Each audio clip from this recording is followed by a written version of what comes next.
Hello and welcome to the Snickerdoodle Knits YouTube channel. I am Jessica, the knitter and designer behind Snickerdoodle Knits, and in this video I am going to demonstrate how to yarn over Purlwise and how to yarn over Knitwise. Let's get started.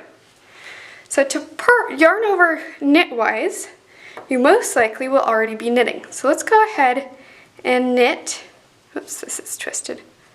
Let's go ahead and knit a couple stitches here, and then we will yarn over. So to yarn over from a knit, you just wrap your yarn over from the back, because you had your yarn in the back from knitting, yarn over from the back to the front, and you've already completed your yarn over. It's just a yarn over the needle, and then you will continue your knitting. Now if you're yarn overing Purlwise, it is because you've been working purl stitch. So let's go ahead and purl a couple of stitches.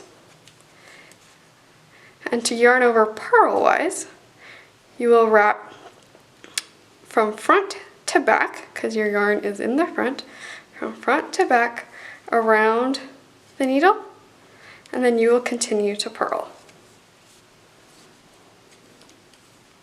So here, let's do that again. We've finished a purl stitch and we wrap from front to back. So just bring the yarn over from the front to the back, and you'll notice when you purl, you've done exactly that same motion.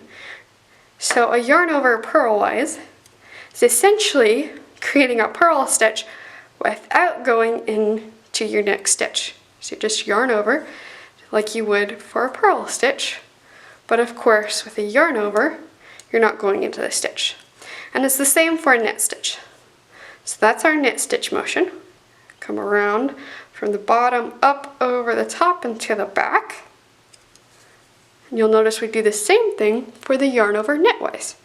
We come from the bottom over the top and to the back of the needle for our yarn over Knitwise. So yarn over Knitwise, let's go ahead and go into a purl. And a purl, yarn over Purlwise.